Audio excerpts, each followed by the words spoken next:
지난 5주 전부터 이제 그 나훔서를 가지고 말씀을 묵상하면서 이제 6주 차인 오늘 나훔서 3장 후반부의 말씀을 묵상함으로 이제 마치게 됩니다.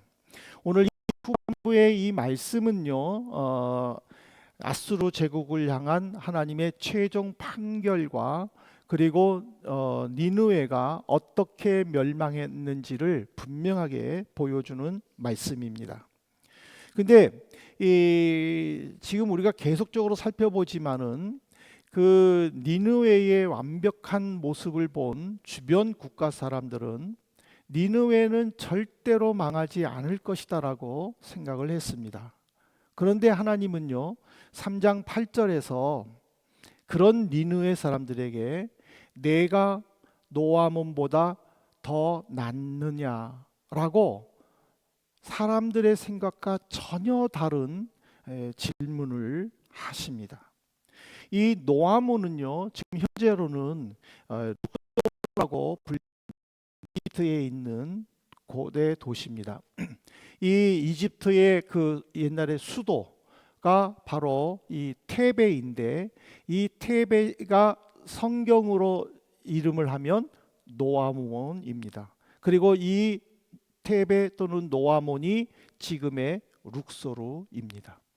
그래서 이 노아몬이란 뜻은요, 아몬 신의 도시다라는 이름을 가지고 있습니다. 그래서 이 지금도 룩소르에는요, 그 당대에 지은 오빌리스크라든지 또는 스핑크스라든지 궁정들이 지금도 있습니다.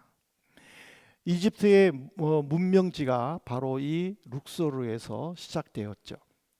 근데 그래서 그 노아몬을 본 하나님도요, 3장 8절에서 이렇게 말합니다. 그는 노아몬은 강물 사이에 있으므로 물이 둘렀으니 바다가 성루가 되었고 바다가 방어벽이 되었다. 이 강이라는 것은 나일강을 가리킵니다. 그리고 바다는 히브리 문법에 있어서 이거는 과장법입니다. 즉 나일강의 웅장함을 표현한 것이죠. 그러니까는 노아몬이라는 이 도시는요, 나일강으로 완전히 둘러싸여 있는 한 도시였습니다. 지금 철강법이 발전돼 가지고 이 도시 그렇게 둘러싸여도 문제는 아니지만은 이 고대 당시에 이 도시가 물로 감싸고 있다라는 거는요, 천연 요새예요. 어느 누구도 거기에 접근할 수 없어요. 왜냐하면 배를 타고 가는 순간에 군사들에게 다 들켜가지고 완전히 죽음을 당할 수밖에 없는 그런 곳이었기 때문에.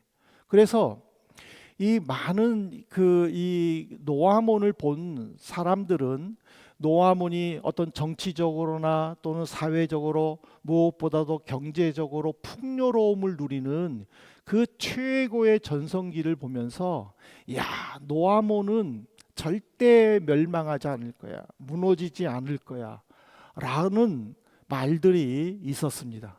그렇지만은 하나님께서 일하시니까 주전 663년에 아수르에 의해서 이 노아몬이 완전히 멸망을 당합니다.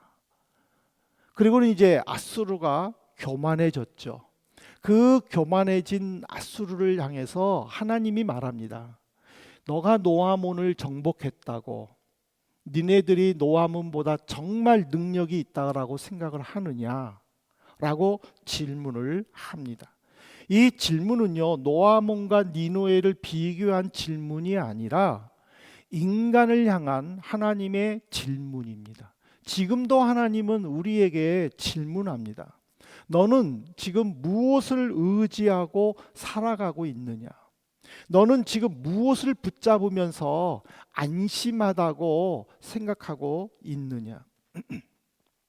하나님은 우리에게 질문해요.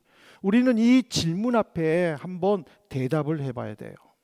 많은 사람들은요, 강한 권력과 재물 또는 뛰어난 지략 아니면은 무엇보다 사람들이 부러워하는 것을 가지고 있으면은 안전하다라고 생각을 해요. 뭐 우리나라도 그렇지만은 많은 사람들이 주식이나 비트코인에 투자하는 것도 미래를 보장받기 위함이라는 거죠. 지금 한국에서 삼진 하이닉스가 올라갔다 내려갔다 함으로 인해 가지고 지금 나라 전체가 지금 시끌벅적하지 않습니까? 그것이 뭐냐면은 그걸로 인하여 망한 사람도 있고 돈 번 사람도 있고, 그러니까 돈이 최고이기 때문에 그것 때문에 사람들이 일희일비한다는 사실이죠. 왜 많은 사람들이 이제는 독일도요, 부동산이 이제는 투기가 됐더라고요. 이제 많은 사람들이 집을 사기 시작을 하고 많은 사람들이 이제 집 장사에 몰두하고 있는 시기더라고요. 그러니까 왜 이런 부동산 투기를 위해서 현금을 자꾸 가지려고 하느냐? 돈이 이 불안한 세상에서 돈이면은 안전하다라고 사람들은 생각하고 있기 때문에, 그렇기 때문에 그런 보상받는 심리 때문에 돈이 있으면 안전할 것이다라는 그 심리가 강하다라는 것이죠. 하지만은 이 모든 것들을 갖춘 노아몬 아닙니까? 그 노아몬이 하나님께서 일하시니까 아수르에게 멸망당했다라는 거죠. 물론 아수르가 뛰어난 군사력들 그리고 또 강한 또 경제력들, 그런 것들이 있었기 때문에 가능하다라고 말할 수 있겠지만은 그 아수르를 사용한 사람이 누굽니까? 하나님이 아닙니까? 그 하나님을 통하여 아수르가 노아몬을 정복했음에도 불구하고 아수르는 교만했다라는 거예요. 그래서 이제 하나님은요, 그 교만한 노아몬을 니느웨를 향해서 이런 경고를 하십니다. 나훔 3장 11절 말씀 보십시오. 너도 술에 취하여 숨으리라. 너도 원수들 때문에 피난처를 찾으리라. 너가 노아몬을 정복했듯이 이제 너도 노아몬과 같은 처지에 있을 것이다 라고 하나님은 엄하게 말씀하시는 거예요. 이 장에서는 내가 너의 대적이 되기 때문에 너는 반드시 망할 것이다 라고 하나님은 선포하셨듯이, 이제는 하나님께서 니느웨의 원수가 되겠다라는 거예요. 친히 싸워주시겠다라는 거예요. 결국 이 예언은 하나님께서 바벨론 군사들을 통하여서 아수르를 멸망시켜 하심으로 이 예언이 성취된 것을 또 우리는 역사를 통해서 배우게 됩니다.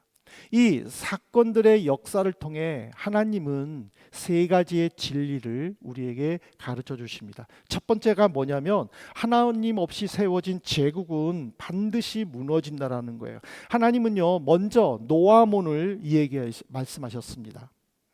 노아몬은 아까도 말한 것처럼 굉장히 안전한 도시였어요. 튼튼한 도시였어요. 무엇보다도 노아몬을 도와주는 동맹국들이 있었다라는 거예요. 군사적인 방어 체계가 완벽했다라는 거예요. 정치적으로나 사회적으로나 무엇보다 경제적으로도 매우 뛰어났던 사실이에요.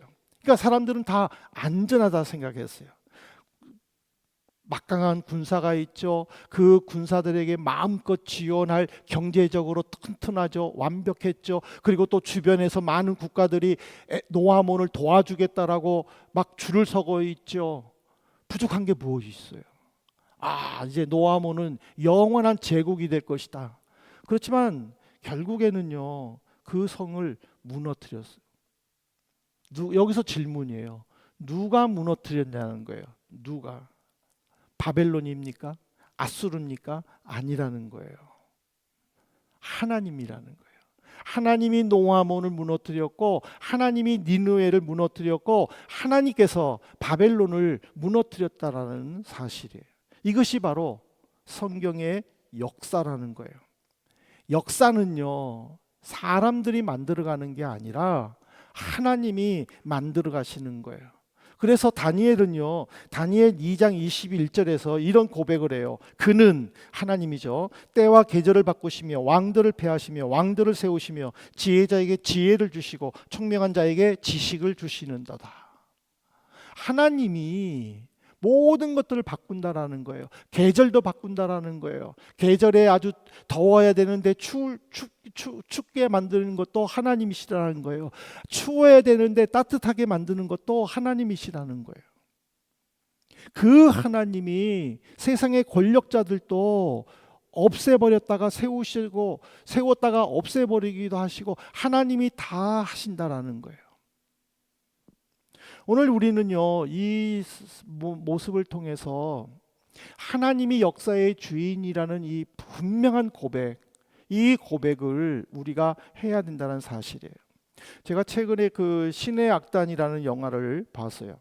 그 북한 정권이 이제 종교를 이용해 가지고 이제 국제 단체의 어떤 자금을 얻어서 이제 공산 체제를 유지하려고 해요. 그래서 그들이 이제 악단을 모아요. 그리고 이제 사람들에게 이제 정치 자금을 대주는 외국 사람들을 초대해 가지고 부흥회하는 모습을 보여줄 계획을 세우는 거예요. 여기서 이 영화에서 보여주는 내용은 뭐냐면은요, 종교도 만들 수 있다라고 생각을 해요. 그리고 또 신앙도 조작할 수 있다라는 것을 보여줘요. 그리고 사람도 통제할 수 있다라는 것을 보여줘요.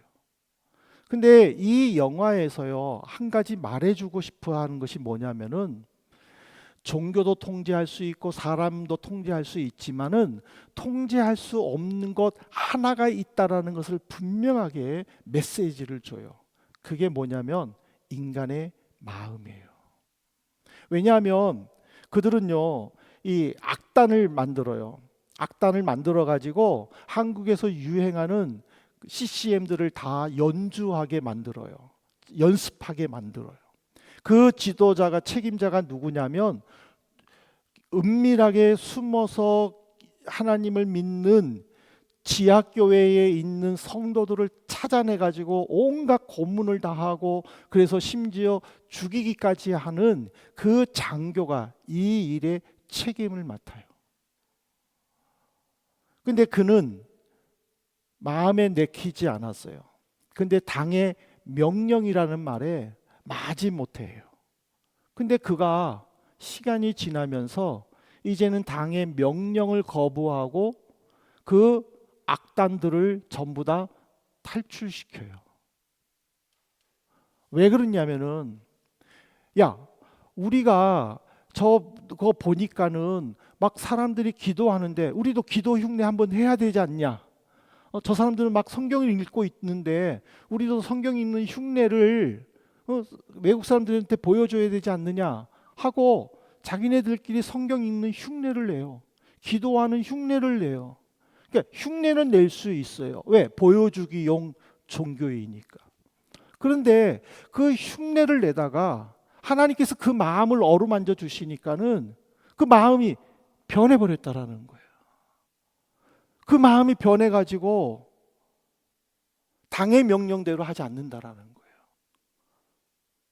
그리고 그 악단들을 전부 다 중국으로 피신시켜요.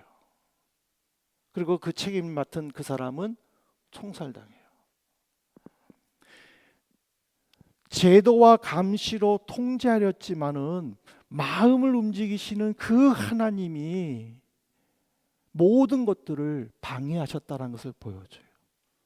그래서 솔로몬이 사람의 마음을 움직이는 하나님을 향해서 잠언 21장 1절에 이런 고백을 해요. 왕의 마음이 여호와의 손에 있으며 왕의 마음이 여호와의 손에 있음이 마치 봇물과 같아서 그가 임의로 인도하시니라. 봇물이라는 것은요, 농로에 그 물을 논에 물을 대기 위해 만든 수로, 그 수로예요. 그 수로는요, 농부 마음대로예요. 이렇게 움직일 수도 있고 저렇게 움직일 수도 있고. 하나님이 왕을, 즉 사람을 그렇게 가지고 계신다라는 거예요. 하나님이 이렇게 만들 수도 있고 하나님이 이렇게 만들 수도 있다라는 거예요. 제가 이 시간에 애드립 하나, 원고에 없는 질문 하나 할게요. 1분에 엿장수가 짤그락짤그락 소리 내잖아요. 옛날에 권사님 짤그락짤그락 소리 냈죠. 엿장수가 1분에 이 짤그락짤그락 소리 몇 번 낼까요? 이거 짤깍짤깍 1분에 몇 번 낼까요? 엿사세요 하고 짤깍짤깍 하면서 우리 MZ 세대들은 모르죠. 옛날 분들은 이거 알아요. 가위 가지고 이거 하면서 엿 팔았어요. 1분에 몇 번 할까요? 60번? 1분에 한 번? 엿장수 마음대로예요. 엿장수 마음대로예요. 엿장수가 막 치고 하면은 1분에 100번도 칠 수 있어요. 손 아프다고 엿장수가 아무 말도 안 하면요 1분에 아무것도 안 칠 수 있어요. 엿장수 마음대로예요. 하나님 마음대로예요. 하나님께서 이 사람에게 이렇게 해주려고 이렇게 만들 수도 있는 거예요. 문제는 뭐냐면은 내가 하나님께 있다라는 그 고백이 중요하다라는 거예요. 이 나훔 3장 후반부는요 이것을 분명히 우리에게 보여줘요. 내가 세계의 주인이다. 내가 이 세상을 다스린다. 내가 너의 가정의 주인이다. 내가 너가 다니는 직장의 주인이다. 내가 너가 다니는 학교의 주인이다. 하나님이 분명히 말씀하시는 거예요. 우리가 여기에 아멘하고 하나님 뜻대로 하옵소서라고 우리가 고백할 때에 그 은혜가 우리에게 넘칠 줄로 믿습니다. 두 번째로는 이 나훔 3장 후반부에서 니느웨의 심판을 통해서 하나님은 반드시 죄인을 심판한다라는 경고를 주셔요. 나훔서를 읽으면은요, 우리는요, 아수르, 니느웨는 정말 교만했다, 악했다라고 생각을 해요. 그런데 성경은요, 여기서 멈추지 않아요. 바울 사도는 이 깊은 진단을 로마서 3장 10절에서 이렇게 해요. 기록된 바 의인은 없나니 하나도 없으며. 그렇구나. 이 세상에 의인이 하나도 없구나. 근데 바울이 여기서 강조한 게 뭔지 아세요? 기록된 바예요. 바울은 자기가 한 말이 하나님께서 주시는 말씀이라고 하는 그 성경의 권위를 인정을 한 거예요. 그러면 이 바울이 말하고자 하는 이 기록된 바는 무엇일까? 바로 구약의 모세율법과 선지서들을 이야기하는 거예요. 그런데 바울이 특별히 이 강조하는 말씀은요, 시편 14편 1절 말씀이에요.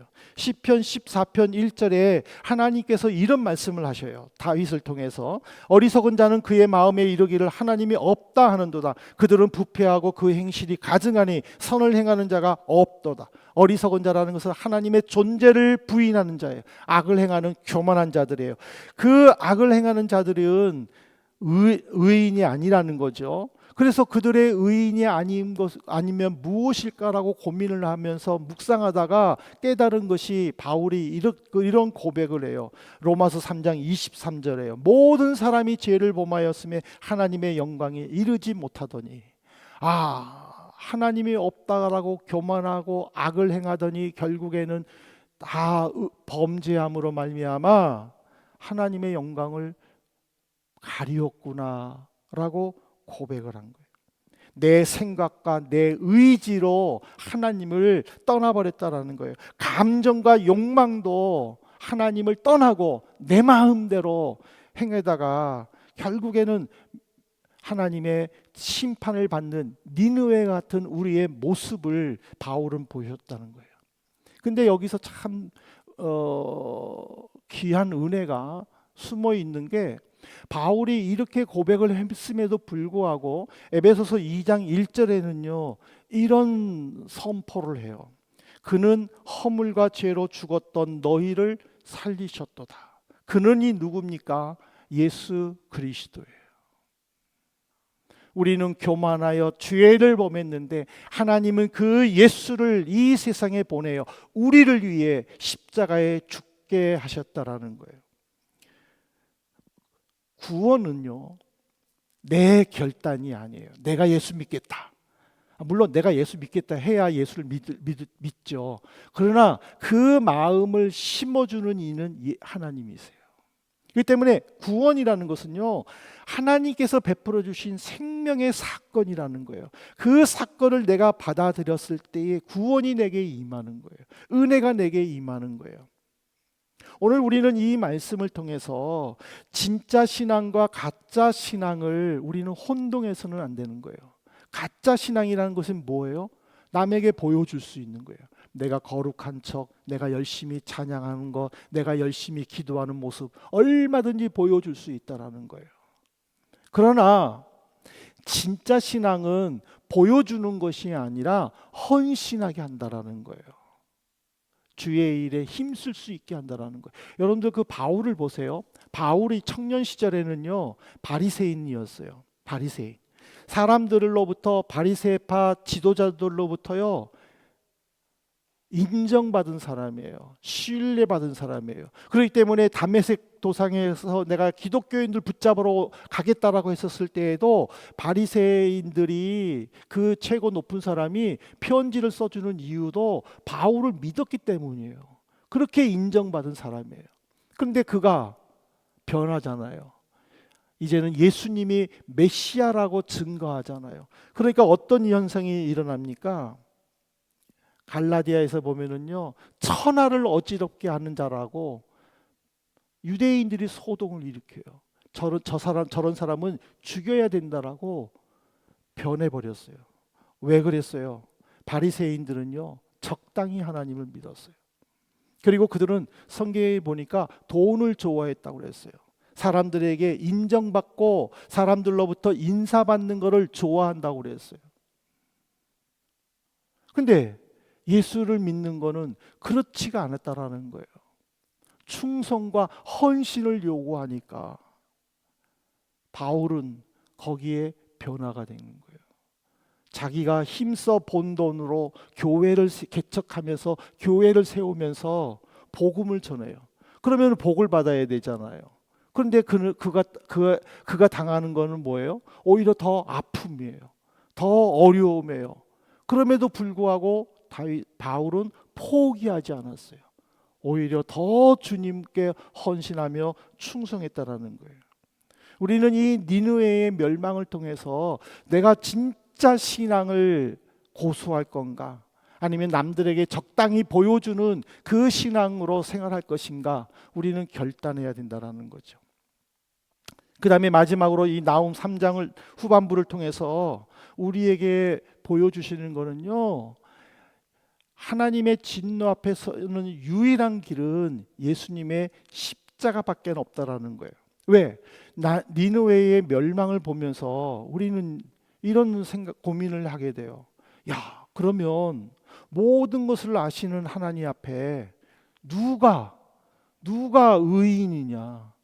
누가 하나님의 심판을 받지 않고 살 수 있느냐? 고민이 되는 거예요. 그러니까 그 고민을요, 우리만 하는 게 아니라 다윗이 그렇게 했어요. 시편 130편 3절에 보세요. 여호와여, 주께서 죄악을 지켜보실진데 주여 누가 서리이까? 하나님이 다 보고 계신다는데 그러면 누가 의인이 됩니까? 라고 질문하는 거예요. 그 질문의 대답이 누구예요? 다윗은 몰랐어요. 몰라서 지금 이 질문하는 거예요. 근데 우리는 알고 있잖아요. 답이 누구예요? 예수 그리스도. 예수 그리스도밖에 없다라는 거예요. 예수님이 답이라는 거예요. 우리는 이 십자가는요, 감동이 아니에요. 요 뒤에 십자가도 있지만은요, 이거는 장식이 아니에요. 아, 십자가, 그게 아니라는 거예요. 이 십자가는요, 하나님의 선언이라는 거예요. 너는 죄인이다. 너는 죽을 수밖에 없다. 이 선언이 바로 십자가예요. 근데 이 십자가를 하나님은 예수님께 넘기셨어요. 예수님으로 하여금 이 십자가를 감당하게 하심으로 우리는 죄에서 자유로워져요. 우리는 이 사실을 이 나움을 통해서 깨달아야 돼요. 왜냐하면 니느웨는요, 죄 때문에 무너졌어요. 근데 우리도 우리 죄 때문에 무너져야 되는데 우리 때문에 누가 무너지신 거예요? 예수님이 무너지신 거예요. 예수님이 무너지시니까 우리는 설 수 있는 거예요. 그러니까 주님은 나의 요새입니다, 반석입니다 고백할 수밖에 없는 거예요. 니느웨는 무너졌어요. 무너짐과 동시에 역사에서 완전히 사라져 버렸어요. 그러나 십자가는 지금도 든든히 서 있어요. 로마도 무너졌어요. 헬라 문화도 무너졌어요. 전 세계에 무너진 나라들이 수없이 많아요. 그럼에도 지금도 하나님의 나라는 굳게 서 있다라는 거예요. 그래서 이 예수 그리스도에 대하여 사도 요한은요, 이런 고백을 해요. 나의 자녀들아, 성도들아, 내가 이것을 너희에게 쓰는 것은 너희로 죄를 범하지 않게 하려 함이라. 만일 누가 죄를 범하여도 아버지 앞에서 우리가 대언자가 있으니 곧 의로우신 예수 그리스도라. 다윗은요, 누가 하나님 앞에서 자유롭습니까? 누가 하나님 앞에서 의인입니까? 라고 질문했지만은 사도 요한은요, 예수 그리스도가 우리를 위해 죽으셨고 예수 그리스도가 하나님 앞에서 우리를 위해 대신 말씀해 주시기 때문에 우리는 자유로울 수밖에 없다. 우리는 의인이다. 그러므로 죄를 범했더라도 담대하게 서서 하나님 앞에 나가라. 이것을 우리에게 가르쳐 주는 거예요. 이제 결론을 맺겠습니다. 나훔서 전체를 요약하면은요, 이렇게 문장을 만들 수 있어요. 하나님은 노하기를 더디하시고 권능이 크시나 벌 받을 자를 절대로 내버려 두시지 않는다. 이게 1장이죠. 하나님은 교만하게 악을 행하는 죄인들에게 불같은 진노를 쏟으신다. 하나님은 하나님께서 택하신 백성들을 핍박하는 자를 심판하시고 택하신 자들에게 평안을 주신다. 이것이 2장이죠. 사람들이 성공했다고 부러워해도 죄로 이루어진 것이라면 반드시 멸망시킨다. 이것이 3장이에요. 이 3장을 통해서 하나님의 말씀을 듣고 소망을 가지고 믿음이 흔들리지 않는다면 반드시 이루어 주신다는 것이 나훔서 전체를 통해서 하나님이 우리에게 주시는 메시지라는 사실이에요. 그래서 우리는 말씀을 듣는 것으로 끝나지 말고 예수 그리스도를 붙잡아야 돼요. 우리는 이런 고백을 해야 돼요. 나는 사람이 세운 나라를 의지하지 않는다. 세상이나 세상이 중요하다라고 말하는 것 나는 절대 의지하지 않는다. 심지어 나 자신도 의지하지 않는다. 오직 예수 그리스도를 의지한다. 이런 고백이 우리 성도님들께 있어지기를 주님의 이름으로 축복합니다.